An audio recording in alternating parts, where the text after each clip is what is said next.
Hi, I'm Cameron, and I don't just read comics, I love them. On today's episode of Cameron Reads Comics, my friend Kyle and I are reading the long-anticipated Batman Earth 1 Volume 3 by Geoff Johns and Gary Frank. This is actually the third episode in a three-part series, reading through the thus far trilogy of Batman Earth 1. So if you're not caught up, you may want to go listen to the last two episodes to hear our thoughts on Volumes 1 and 2. Just a warning, there are going to be full and complete spoilers for Batman Earth 1 Volume 3 by Geoff Johns and Gary Frank. Remember to follow me on Instagram, Twitter, and YouTube at Cameron Reads Comics, and make sure to clobber the like and subscribe buttons, as well as leave me a 5-star rating and review on iTunes. Now, here's your episode on Batman Earth 1 Volume 3. A gang of thieves thrusts Gotham City into fear when they are mysteriously well-armed with military-grade weapons, flamethrowers, grenade launchers, and even tanks. And this gang claims it is funded by none other than former District Attorney Harvey Dent. Balancing his two lives, Bruce Wayne must find the truth by tapping his growing network of agents, including Alfred Pennyworth, Jim Gordon, Waylon, Killer Croc Jones, and the savvy new Catwoman. Bruce is distracted by the seemingly impossible return of another figure believed dead, his grandfather Adrian Arkham. He must also comfort his longtime friend, Gotham City Mayor Jessica Dent, who is scarred both physically and mentally from her experience with the Riddler, which resulted in the gruesome death of her brother. But Harvey is back, plotting revenge on a city which he proclaims to be guilty. When Batman discovers the truth behind these many mysteries, his entire world unravels.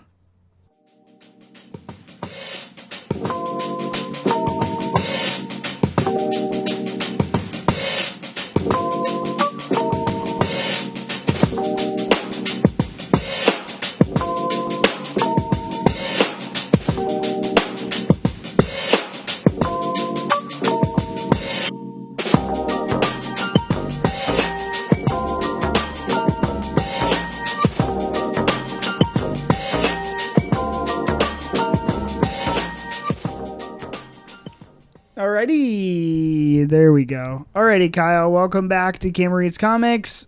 Round 3 in Batman Earth 1. And you know what's really funny about this book already? I realized I thought this was like the last of a trilogy, and it's not a trilogy. There's just only 3 books out, especially when you consider the ending. That's definitely not... Yeah, I figured that once I got to the end of this, I was like, that didn't really seem like a true ending. Yeah, it was... Well, let's, maybe talk about the beginning of the book, too. I don't know. The end. We just skipped right so many things. Okay, so, Kyle, we read Volume 1. We obviously both loved Volume 2. And now here we are, Volume 3. How did you feel about what you read? How'd you like it? So, I will say, I think there were some choices in this book that I was not a fan of. In this one? Similar to book 1, but I've come to the conclusion. And do you want to hear my conclusion? No. Okay. Okay. Good night. What is it? What's your conclusion? My conclusion is that I like this structure of Batman being written more than like single issues. Yeah. Yeah, no, I get it. I think you're, and I was listening to, I was editing because I obviously record, then I edit these. I just think that this kind of narrative it lends itself so much better to readers and writers and just story structure than like modern comics do. And I think that's the main like strength in a story like this is that it is all Geoff Johns and Gary Frank. It's their take in the same way. And I hate to do this, especially this early. We are like 2 minutes into recording, but Ultimate Spider-Man. You know what I mean? That's all. That's all Bendis's like vision, and like it's so singular, and that's what makes that story work so well. And so seeing that for Batman is just works so much better. And like I don't know if I said it in the last episode, but the fact that this is solely just based in Gotham and not outer space, and like Gotham is the stakes. It changes everything, and I think it lends itself so much better. But like, why do you feel that way? So I was thinking about it, and we were kind of texting back and forth, and we were kind of saying, like, joking but seriously, like, we're gonna read it all in one sitting. Yeah, yeah. And I really found myself doing that with this, and like to the point where like I didn't want to stop reading like the whole thing. And I remember getting like 20 pages in, and I was like, wow, I just read a lot. And then I still have almost the entire book to go. And so that was really exciting, getting more than just a single issue. Also, Oh, you I were found- coming from a completely different place than me. yeah. I agree with what you were saying though, definitely. But It's just they're different points, Yeah. but keep going. I find myself with like long runs of Batman and a bunch of different other superhero titles, but I find myself always like there's just that one issue that is just impossible to get through. Yeah. And it's just like, it could be different. I don't know the writing process for comics. I'm sure it's difficult. I'm sure I probably can't do it. But there's definitely like those issues that just like they didn't seem to care about at all. Yeah. And ones that are just boring, and I'm just mad at myself that I spent now Yeah. $3.99 on that single issue. But it's like you have to do that to get to the next issue. Mhm. And Where everything's happening all the yeah, time. where it's like there's definitely like a few dull moments in like these books, but it so quickly jumps right to the next thing, Yeah. and you get the full how do I say that, kind of the full arc Yeah. in one sitting, one book. And I guess it's the same frustration with watching a TV show, and one episode is just super lame. It's all set up. Yeah, and then you finally get to it on the next episode. But anyway, yeah. No, I feel you with that. And like this, I think what you're saying is you like almost like you have the entire arc in one volume. I mean, Yeah. you like just the volume structure and not the Yeah. issue structure. Yeah, and I think that helps writers too. Like when, say, a writer has a 5-issue story and wants to get there, but they have to do 6 issues. Yeah. I think that completely throws off everything, and a lot of times you can tell unless it's just a Well, home run. You know what's so interesting about that, and this is an interesting conversation you kind of opened it up to, is that there's both and, because, you know, when I think one of the things that you dislike about, you know, it's both and. That's what's so crazy, is that one of the things that you dislike about the issue by issue structure is that like you also have to wait a month, and let's be honest, we have lives that we live, and I forget what I read a month ago, and so I'm kind of playing catch up. I don't know what's happening, and then it's just talking heads the whole time. But if it's that good of a series, or like if you are reading it, you know what I mean, because these, you know, they collect the volumes, and you could read it just all in one sitting like that. And I think that we can't be looking at issue by issue as like its own issue, even though it's so hard. We have to look at it as the narrative. Like Mr. Miracle Monthly would have been like an exceptional series, because you know, issue by issue they were all just amazing in such different ways and like so groundbreaking. But like then reading it as an entire volume, it's like all the transitions are so seamless, and every plot point holds up because it's so fresh. Right. And I think that's what something like this does like very well. And that's one of the hardest parts about all of it. And so with Mr. Miracle, I think you're right, and it's just really interesting what the point that you bring up, because like with that, because I also think too, on the other hand, when you're spoiled, and I actually kind of feel this way with as many digital comics platforms as I have, is now I have access to all of them. Right. You know what I mean? I for those wondering, I have all of the platforms. I have Marvel Unlimited, DC Universe, Comixology. Like, I was reading these because I loan out for the guests. I give them my copies of the books, and so then I read them online on those platforms. And so I was reading. Like, I find myself, okay, well, now there's issues I don't have, but I'm still paying for, and whatever it be. But I think because I have all, for right now, for me, it's Dan Slott's She-Hulk run. I just love it. I love Dan Slott. I love She-Hulk. I think she's amazing. Excited for her show. But now I have, 50 issues of his run, or whatever it be. I think it's like 40, or maybe even less than that. But he's like, here's all these issues, and now I'm like, oh, they're all at my fingertips. Mhm. It's like when Netflix comes out with a series and you just can binge it. Yeah.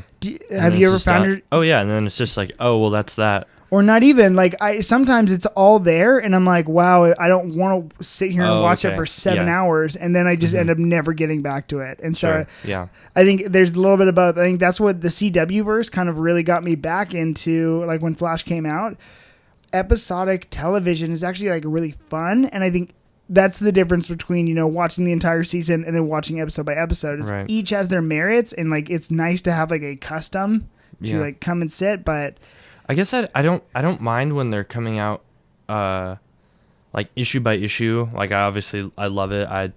He has a pull list. I go to the comic store weekly, sometimes bi-weekly, and I enjoy it, but I always find myself liking the titles more where it's like it's going to be a 12 issue series.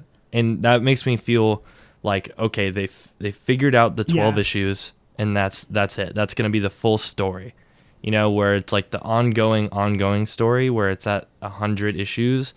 I guess I just find myself getting so bored in them for like wrong. 5 runs in a row, or like, you know, or 5 different arcs in a row. And who knows that all these people are writing the 8 millionth Batman story, you know? Yeah. And so it's like, I can't imagine how difficult that can be. And there's probably a handful of people on the planet that can still write a really good Batman story. Yeah. But, I don't know, even like Detective Comics and Action Comics, like I like those more because usually each issue is like a new story. It's like a different thing. It takes place at a different time a lot of the time, a lot of it. And so, I guess when the writer, I guess this is just such a blanket statement, but it's like when a writer knows the beginning and the end.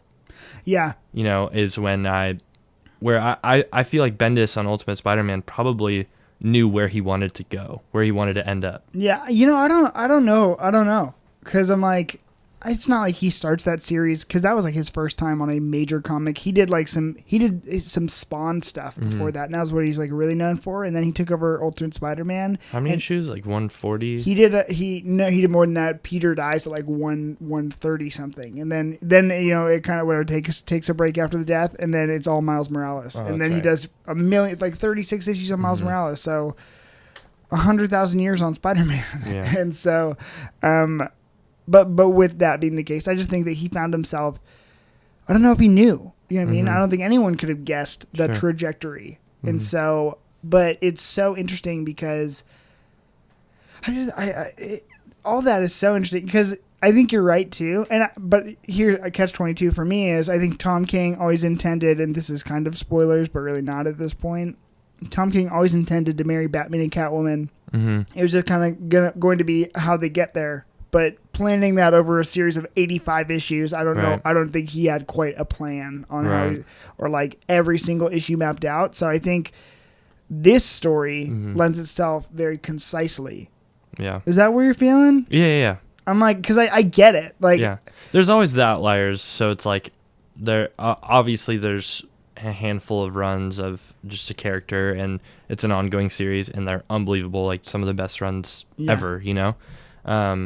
But yeah, I don't know. There's a rabbit hole. You know, it is a rabbit hole, but on top of all of that, I think you're right, though. It reminds me, and I've been thinking about this a lot this week. You just kind of got in my head because it's stuff I've been thinking about. I listened to an interview with Bryan Cranston recently, and I just think that there's something so special about Breaking Bad, because, and not even because it's Breaking Bad, but, or even it happened on The Good Place too, or Seinfeld, where it's like, they didn't stop the series because there wasn't more they could do with it, but it was like, oh wow, having 5 seasons of Breaking Bad, or whatever, 4 seasons of Good Place, and doing those intentionally, and then ending so effectively, like building to one moment, I just absolutely loved. Yeah. And I was like, I'm so glad that we have shows like that, you know what I mean, and like intentional storytelling like that, because I'd rather, like, I think you and I agree on this, I'd rather have a bunch of really good 5-season TV series than something, unfortunately, and I don't mean to knock anyone, like The Flash or Arrow right now, that kind of ran out of steam and just first 2 seasons were Big time. great, and then it was like, okay, like where are we going now? And they couldn't find their footing, and I think sometimes comics have that. Yeah. Which is so confusing for those TV shows because it's like you have the source material. Yeah. You have it at your fingertips, you know. Yeah, but it's also like, man, like drumming through all that all those comics to build up.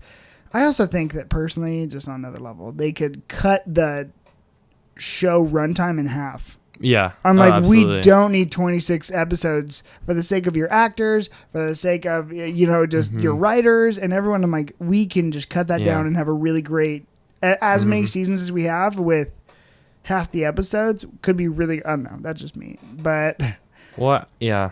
I mean, to go down that hole too, but CW, like my biggest issue is Arrow season 1, season 2, and then Flash like season 1, maybe season 2. They had more of like a seriousness to them. yeah.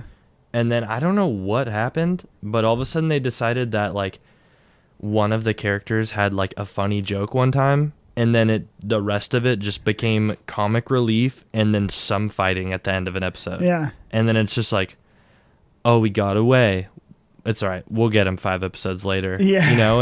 And then there's just whole episodes of really bad written or poorly written jokes. Yeah. That's why I feel you, Yeah, and so I don't know. Not if you like those shows, gladly enjoy them. But that's where Love Kyle them. and I. What? I said love them. Oh, I Enjoy thought them. you said something else, and I was Oh, like, no. "Whoa, Kyle." Mhm.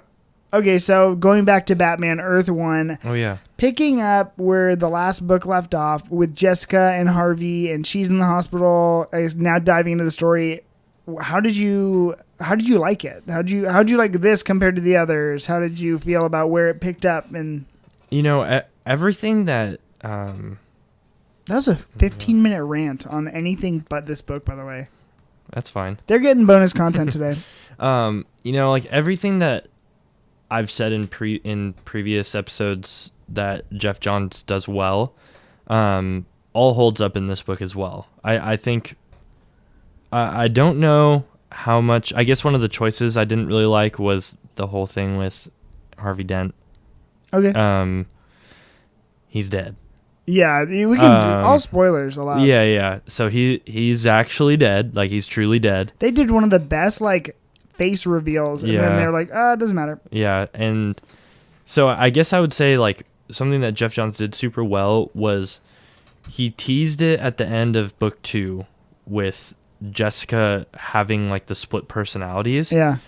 And then she just seems so normal at like parts in this book. And so you're just like, oh, okay, like who knows what that was? Like maybe it was Harvey in the room talking to her, or like maybe it was something else, like some weird thing. And so he let us know that something was going on with Jessica, but then still made us like confused in this book what he was going to do with Jessica and Harvey. And it's just like, oh, she's normal and Harvey's alive. Like that's what's going on. That's what you believe this whole book pretty much. And then at the end, it's a good like reveal, like it's well written, but I like Harvey more than Jessica Dent. Oh, really? Yeah, and I get that this universe needed its own kind of Two-Face or whatever, but I was like, it had to be different, but it did have to be different, but it didn't have to be that. I don't know. I was like, why can't they both exist? And like the idea of Two-Face being twins with both multiple personality, like that could have been way cool. I don't know. And it's. I was just kind of like, okay, what's happening? And then they had. This one wasn't my favorite. Probably if I was going to rank them all, it's like my least favorite of the 3. And I'm like, oh man, because I thought the hype of the last 2, and also the anticipation of this one too, Right, like 6 years or whatever between books. I was like, okay, wow, it's actually coming back, because I thought they were just going to cut it and like not pick it up again. And so this one being that, I was like, oh wow, all that stuff, all the build up to that, and I was like, why? I just feel like they could have just done a Dark Knight kind of thing again, where Jessica dies, right. and then Harvey, like, oh my gosh, the ashes of his sister, whatever. I was like, what? It was kind of what just happened. And then the Two-Face that we had, like, I wanted her to have a way cooler scar. And I'm like, what? Like, she just has like a face, like cheek thing. Yeah, it didn't really make sense, like how how that could have possibly happened, and then how their how their like beings morphed together. Like that didn't really make sense, and that was unfortunate too because of how well the Riddler was written last book, and so I had really high hopes for Two-Face for this book. And I guess I would say like for me too, that's kind of where like I kind of dove off here. There's so many like good little chunks in this book. Yeah. Where I don't know, like for whatever reason I fell in love with Killer Croc in this book. Yes, I was going to ask my next question. He's like one of the bright spots of this book. Shout out to Bat Dog. Oh my gosh, Bat Dog is like my new favorite character. I was planning on joking later in the show that he was my favorite. No, we can say character. It now. Honorary favorite character. Like we have to shelve him because it's also they could have made that dog so friggin' like a terrible growly dog that's the worst. But no, he's just a happy little pup in this really grim dark world. And I was like, oh, that's what I needed. Yeah. But going back to Killer Croc. Killer Croc's cool, man. Like especially in this, like he's just like. He's witty. Yeah. He's like there to help, like, and I don't know if we've talked about it, but what could Jeff Johns possibly have been thinking to make the conscious decision for Killer Croc to be the very first person that gets to know that Bruce Wayne is Batman? Yeah. Like besides Alfred, obviously, but like he chose him. Yeah. Like, what? I really don't know. And actually, funny enough, there's a new Killer Croc series out right now. It just started. And because you were saying last time that you'd never really had read a Killer Croc story, and I'm like, ooh, Garth Ennis, who did the writer of The Boys, he's doing a story called Batman Reptilian, which I guess is a Killer Croc story. And I'm like, I'm so excited to read that now after reading this because it's two different takes on... I think you're right. I agree with you. I thought his dynamic with Alfred was... Who would have thought to have those two at odds and like they're bickering, and I just loved that's it. Like that's the coolest part about this series is, like it's just the most random possible things you could think of happening in Gotham.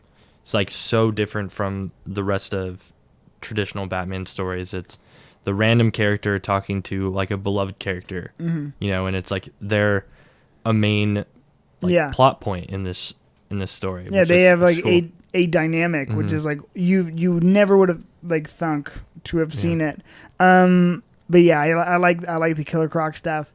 He's an interesting character. Bat Dog was cool, and like him being the one to find Bat Dog too, like tender, picking a stray off the streets. That's very Batman-esque in historical value, but for Killer Croc to have been abandoned and then now be, not taking his burden, and putting that on someone else or a little pup. So and the dog doesn't care about what you look like. Yeah, no, he loves you. And I really liked him. And then how did you feel? Okay, wait. How'd you like? There's another moment where Bruce, like, he was alluding to Alfred is jealous of Bruce's like trust and partnership with Commissioner Gordon. Did you get that vibe at all? Am I looking too far into it? How'd you feel about that? I guess a jealous Alfred is pretty weird to me. Yep. I felt the same way. Where I prefer a very like confident in himself and like not worrying really about who Bruce loves more or like trusts more, where it's just like no matter what decision, like my Alfred is no matter what the heck decision Bruce makes, like I love him and I'm not going to complain. Yeah, and also, it's also like I don't know if I quite think of Alfred as like super confident, but I'm like I just think of him as a martyr. I'm like Bruce considers himself a martyr, but if we're really looking at it, Alfred is the martyr. He's like I'm giving up my entire life to make sure you are safe and okay. And for him to be rejected by Bruce for someone new who's seeking the same path to justice, like whatever, that's fine. But I just thought it was weird. Yeah. I was like why are we doing this? Like who said this is the call? You know what I mean? And I'm like, because Alfred doesn't care about Batman. He cares about Bruce, and he just like wants that guy to be safe, and so he will give up his evenings so that Bruce can come home safe. You know what I mean? Yeah. And like, what I don't know why Commissioner Gordon gets in the way of that. And I Yeah. know that that's not this Alfred either. Like, that's not, but I'm also like, what? Like, be cool, man. Like, you guys are all friends. I'm like, we've had. Why is it weird that he would call the chief of police to help him out? Yeah, you know? yeah. I'm like, okay, wait, actually, going back off that, how do we feel about the trajectory of Harvey Bullock in this series? In this issue, I mean, not in the series. You know, like, I mean, I guess looking at it from how we felt before, how we thought it was going to be a trilogy, Yeah. and still thinking that pretty much the entire way through this book. That's so funny. You know, like, I was waiting for, like, the big, like, redemption moment, and I don't think we got it. Yeah, You know, I where feel it's like we just got he's it. just passed out the whole time. Yeah, he had like a very like almost complete arc the Yeah. last time where it was like, okay, like, wow, he saw the birthday boy stuff that was really messed up, and then, he started drinking, and we're like, well, it's pretty bad. And then he kind of chose Gotham instead of the bottle at the very end of the second book, and we're like, wow, that was wonderful. That's everything I loved. And then now it's like, okay, we're kind of back to square one. Like, none of Yeah. those amazing character moments happened, and it's like, what? Did you watch Game of Thrones? Sorry, this I'm is not all the way random, done. but- Okay. No, I Right. won't say anything then. Well, I think I'm at like season 6, late season 6. Well, it would spoil something. Well, here's so. something spoiled. Jorah from Game of Thrones plays Batman in Titans, and that Ooh, is that's so true. that is my favorite freaking cast. Not that it's a good cast at all. Like, it is pretty weird because Jorah's pretty old, but man, that is wonderful. Yeah. I just need to like let the world know that. Thanks for making my Game of Thrones random question Nice. make sense. Tied it all in. We'll talk when you're done with the series. Okay. Yeah, no, so the Harvey Bullock stuff, like, I was like, why'd you just throw away the whole, I was like, what? I'm like, do we know, that was something that felt like, okay, we don't know what we're doing with this character anymore. And I'm like, come on. It didn't make sense for where it was. Yeah, and I don't know, I didn't think Commissioner Gordon had much to do either. Mm-mm. And I was like, what? Yeah, they definitely stepped away in this one from their relationship. It was like maybe like a one page here and there Yeah. for him. Yeah, I don't know. And for this one, I didn't think the stakes felt as high. Like the last one, it's like, okay, Riddler's going to do something because he's done it before. Like Right. they showed us the ramifications if the bad guy wins. You know what I mean? Yeah. Like in that one scene that we absolutely loved. And I think that this entire series, the $3, that's my favorite moment still. But yeah, no, we didn't see that quite with the twins or whatever, with the Dents. Okay, wait. How did you feel about the Adrian Arkham arc? Nah.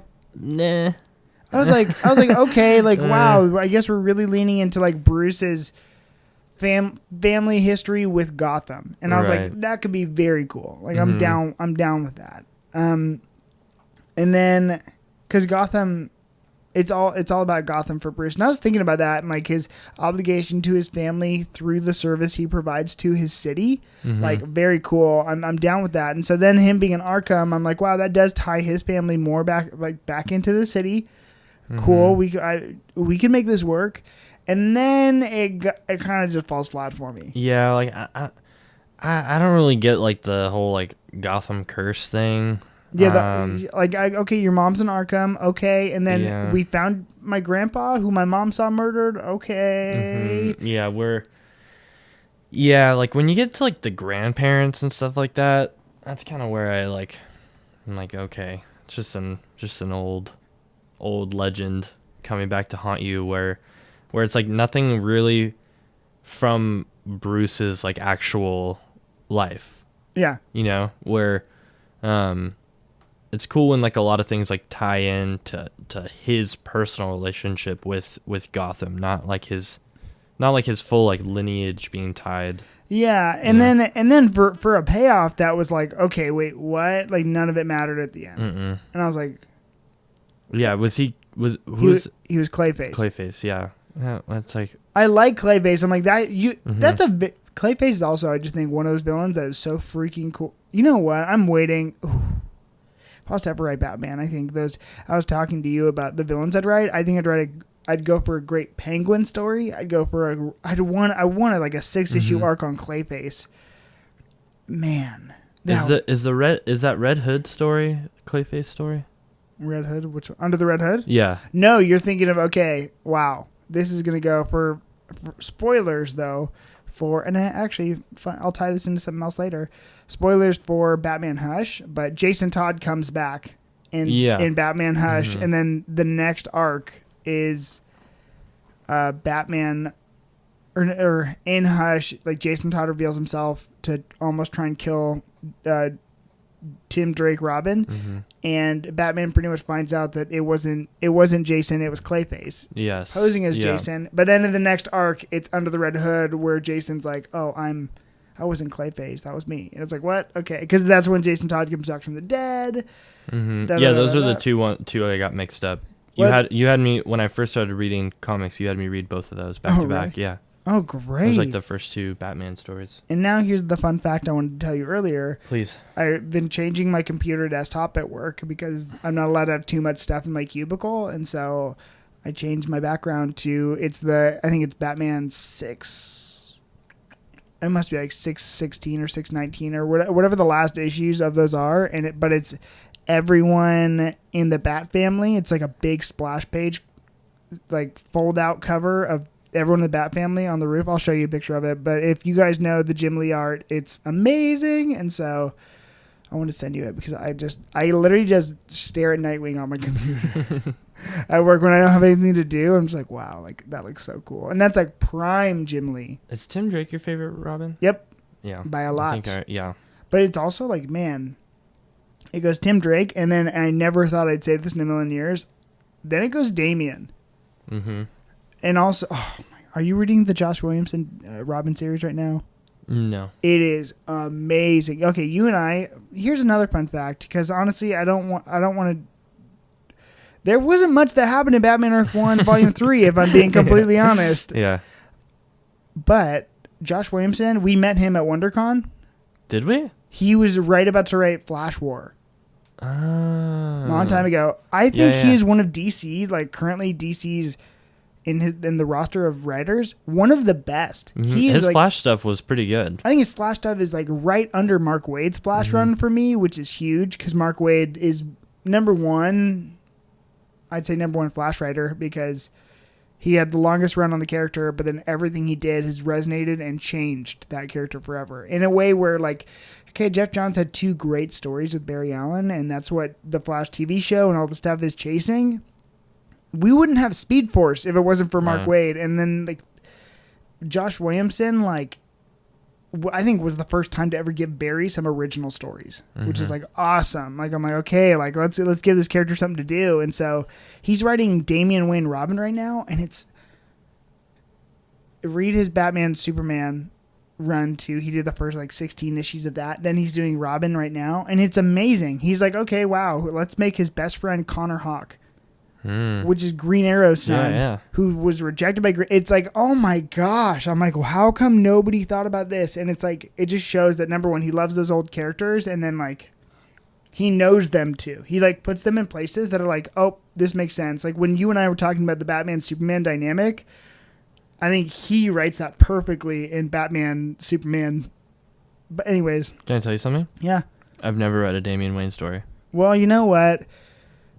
I didn't like the character because he dethroned and kind of cast out my favorite Robin. Tim Drake's my favorite Robin. Right. But then Damian just, like, he was a little, like, sorry, I'm going to cuss, but, like, he's a little shit. I hate him. I hate Damian. And he's, like, literally just such a little piece of shit. I hate him. But you love him. But Jason Todd, I don't know. Jason Todd was the same way. And then I was like, okay, well, we killed him off. That's fine. Then we made him Red Hood. And I'm like, I don't know how much I love the character of Red Hood. But Damian was like, oh, no, like, I am literally battling my nature, you know what I mean, to be a hero. And then I read the New 52 Batman and Robin story run. Because the Grant Morrison stuff didn't make me love Damian. And that was, like, the guy who created Damian. Then I read the Batman and Robin stuff, which was just Bruce and Damian being superheroes in the New 52. And it was that Tomasi? Tomasi and Gleason. And it was amazing. And I was like, I think that's like modern I think I said it last week, but again, modern Batman run, my absolute favorite. I think I went with you to pick up that omnibus. Yeah, I picked up that one, and they just released the Superman omnibus by Gleason and Tomasi, and I think, again, just one of those, I'd put them on a Jeff Johns, Gary Frank level creative team. I think they're that good, and when they collab, it's amazing. Like, I never thought I'd love Patrick Gleason's art the way I love it, and I do. So there. There you go. I'm sorry. We got to get back on track. It's Thursday. Camboy is tired. Oh, wow. Okay, so the Clayface stuff, I'm just going to say it. Wasn't a huge fan. I thought it was pigeonholed, and I thought something really cool could happen. Number two. Or not number two. I've asked you a lot of questions. How did you feel about the Catwoman stuff? I personally think that it was another one of the bright spots in the book. Great. I don't know how much I like her costume. I was going to say that costume's pretty funky. My least favorite Catwoman costume. I'm like, literally, you could have done anything else, and I would have liked it more. Yeah, sometimes that mask kind of makes her look weird, where it's like she's gorgeous when the mask isn't on, and then she has the mask on, and she like her face kind of looks funky. But even like, but like the colors, like the socks and what? It's all whack. But I like her a lot in this. Like, I like her as a character a lot in this story. Her motivations and like what they did with her and Batman, I loved. Yeah, it was this book where they where she just like, oh, that's right. It was this book where he saves her life and she just kisses it. Other way around. This book is last week's book was where she saved his life and like fooled him. But this one is when he saves her life from a bullet or something. Yeah, she saves him, and then he pays her back, and she just point blank kisses him. Yeah, where she was just like immediately like the one thing that took her mind off of the money for a second was Bruce, which kind of how I read that. Yeah. And then her dynamic with everyone, like walking into the Batcave, like she like is pretty like self-centered still. You know, I wouldn't be. Yeah. You take me to the Batcave, I'll freak out. They found the Batcave in this freaking story too, and it wasn't under Wayne Manor. Yeah. And I was like, it was under Arkham, right? Yes, I think so. There's like some random Arkham subway tunnel built. Yeah. It was like the crazy subway tunnels. I don't know. Yeah, I mean, I like that Killer Croc was the one that knew about it knew where it was. Yeah. But you like the Catwoman stuff? Anyway, yeah, the Catwoman stuff was another bright spot for me. I really so I didn't love her character portrayal because I felt like last volume they just absolutely nailed it, like 10 out of 10, pitch perfect. And then this one was like, okay, like wait, what? And then her being Batman's ears to the ground for stuff that's going on, and then using that to get intel, but then him paying her. Oh, I really liked that. Yeah. Mm-hmm. I was like, oh, that makes perfect sense. And then for her to be like, why would you do that? And he's like, whatever it takes. Mm-hmm. He's like, if that's what it takes, I'll do it. And he has like a billions of dollars. So I'm like, also like, man, you paid that much petty cash on you? You're like, I'm Batman. I also have $50,000 in cash on me. I'm like, what the hell? Why? Yeah. Oh my God. I didn't get that part. I was like, wait, what? I'm like, that's not baller. Like, he just holds it in the belt. You don't have to, like, it'd be like, wait, for practicality purposes, like, just Venmo her. Yeah. Like, Bat Venmo. That, the belt's pretty funny because if you think about it, like, a lot of the, like, shapes are, like, squares. And imagine this whole time, even the original Batman writers, like, agree, like, half of that's just cash. Just to pay people off. Oh my gosh. I'm like, apparently in this run. I'm in. I'm down. That's headcanon for me. Oh my gosh. That's so funny. Because what's your superpower? I'm rich, dude. Okay. So, I don't know. I don't need to talk about the Two-Face stuff as much. She had multiple personality disorder. I felt like they kind of alluded to it, and I feel like they kind of spoiled it in the end of the last book, and then it kind of set this one up, and then I was like, everything started happening, and there's all these branches out, and I just didn't think they could find their way back. It was like, okay, like, how are we going to solve this in 40 pages? Which is something I never thought I'd say in a comic book, but I was like, I needed any other sort of motivating action, you know, and I just didn't quite get it. You know what's kind of an interesting thing about this book is we talked for the first two books about how, like, different this was from, like, typical Batman stories. Yeah. And that's kind of like what our main central theme was, is that it's different. Yeah, and, yeah. And by book 2, we were like in love with it. Yeah, yeah. And we loved every part of it. It seemed like every part that we ended up falling in love with, they just made it even different. So it was like Yeah. we finally hopped on this train, and then they kind of changed a ton of it. Yeah. Yeah, you know, but also I think there's some points that should be said to its merit. You know what I'm actually incredibly okay with is the very last scene of this book, which is the introduction of Joker. Mm-hmm. I'm actually, you know what? You give me three Batman arcs and the last one's Joker, like the fourth one or whatever's Joker. I'm okay with that. Yeah. They gave me a Penguin story, they gave me a Riddler story, they gave me a Two-Face story, and I'm like, okay. I know this will never happen. I would just love a movie universe like that. Mm. If we could have a while before we have Joker in another movie, it'll be too soon still. Mm-hmm. But I thought that the introduction of Joker was just fine. Yeah, me too. And then I like that it's just teased, you know. Oh, did you see that? Did you know who he was beating up? Like whose car he stole or whatever? No. That's the Superman villain, the Toyman. Okay. Winslow shot Mm-hmm. from Metropolis, and that's who is supplying that's whose van was taking the dynamite. Is that who all the Mark weapons. Hamill plays in The Flash? No, that's the Trickster. It's a Flash villain. Ugh. That was like OG Flash though. He's had that character for a long time. Yeah, no. So you didn't care. It's like okay, whatever. With the Toyman?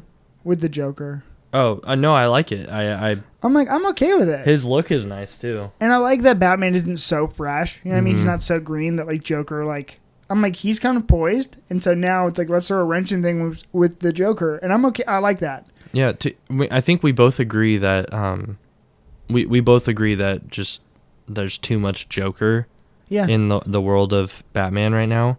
And so I mean, the first 2 books were years ago, but even this one as well, like I'm down for it now. Yeah. You know, where it's like I'm so glad this whole like all 3 books weren't just littered and teased with Joker the whole time, Yeah. that he was somehow pulling the strings on everything.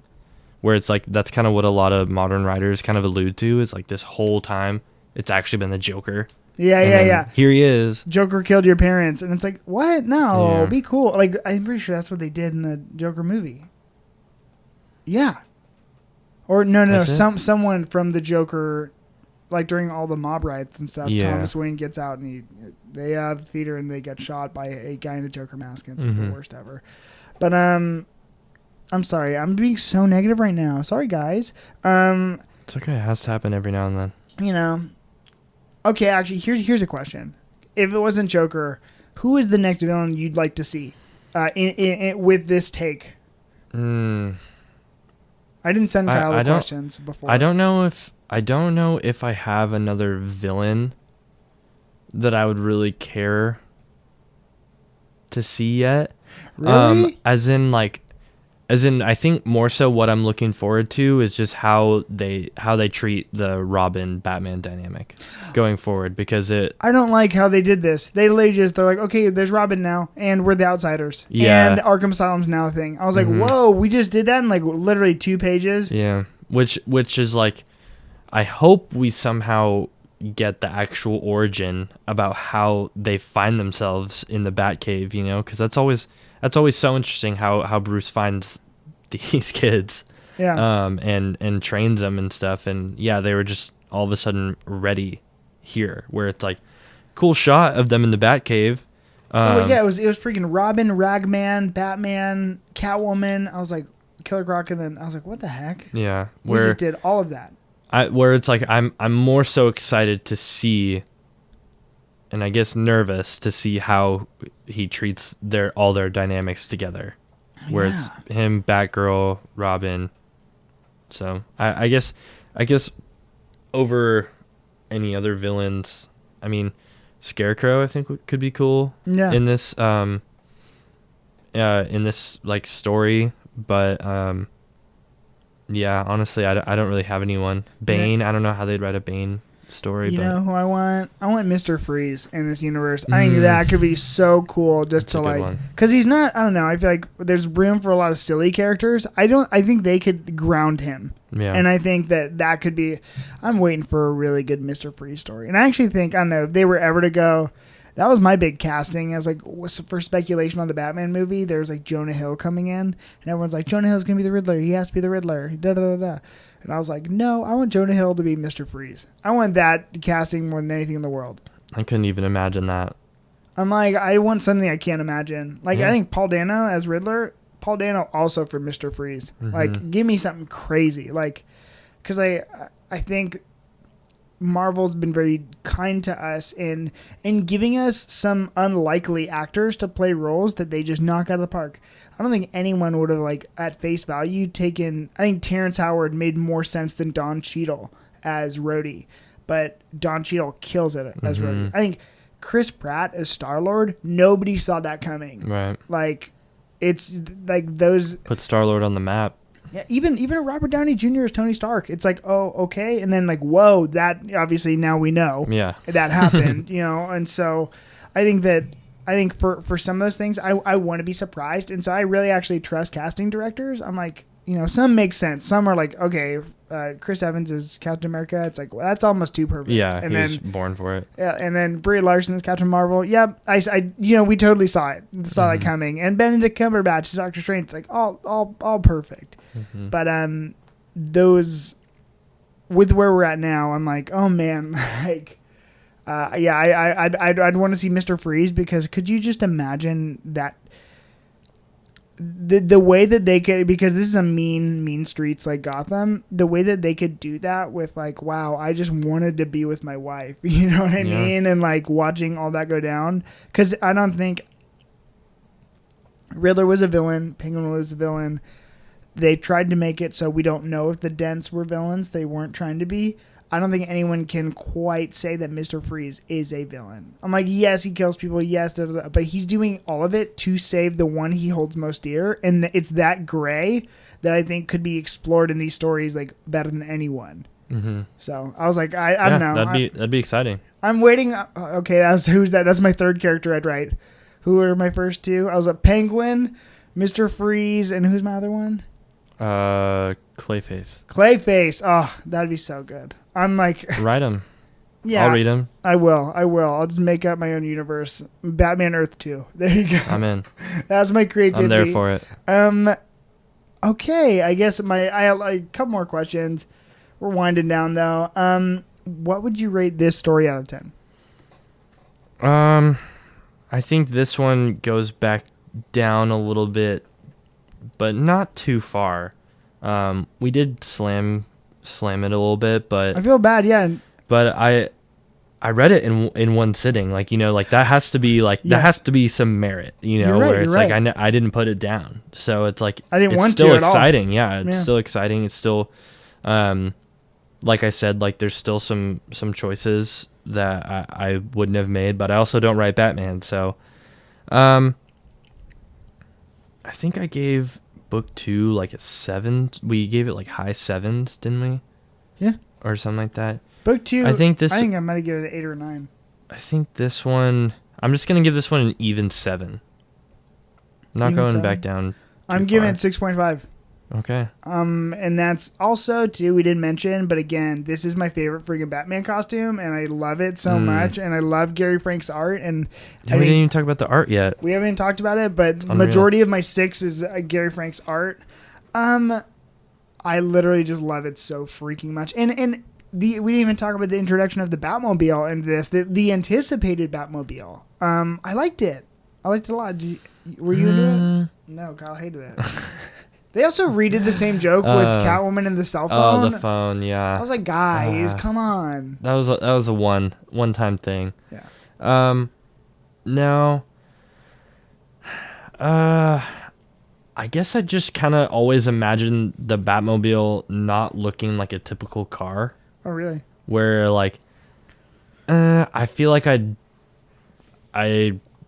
just saw like that really nice black sports car last week driving down PCH. Oh, you did?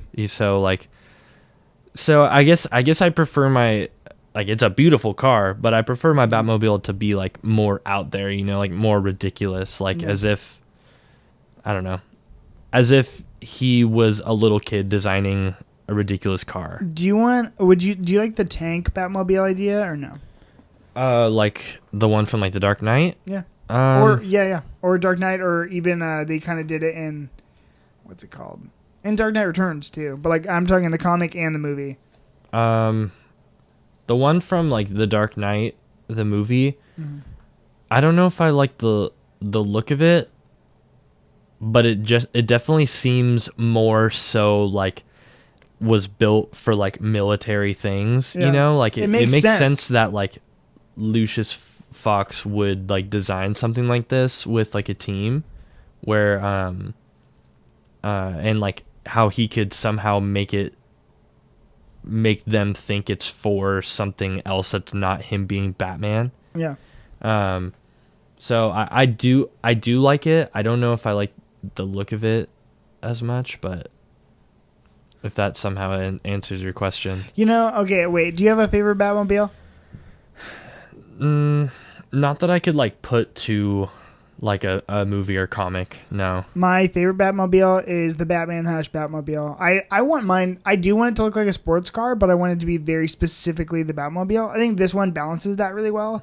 I was reading right now. I've been reading a bunch of comics lately, which is like, I get it, Cam reads comics, but for a long time I was just reading the books that were assigned for the week, you know, but now I'm like, and I got behind on my poll, so I've been reading through my poll list again. Josh Williams and Robin. I was reading it's the new Tom Taylor Batman the Detective series. It's like Batman in the UK with like a cape trench coat thing. I don't know how much I love it, but the Batmobile that Andy Cooper did in there was also really, really good. You know, I think the Batmobile, the Batman Hush Batmobile, there's a page, and you guys may know the one. I think it's so beautiful. And then also Batman on a motorcycle, just always though. Yeah. So I'm like, let's not.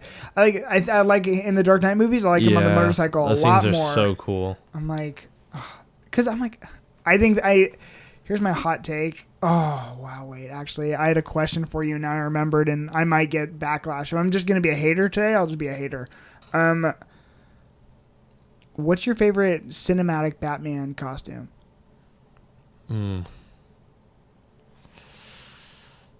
Oh, man. I don't know if I like any of them, really. Really? So you're even more of a hater than I am. None of them just seem like... None of them look as if anyone would choose to put it on. You know where what? it's like... You're right. Most of them are like just too armored. Oh, really? So you don't like the Dark Knight ones at all? I like those ones, I think, the most.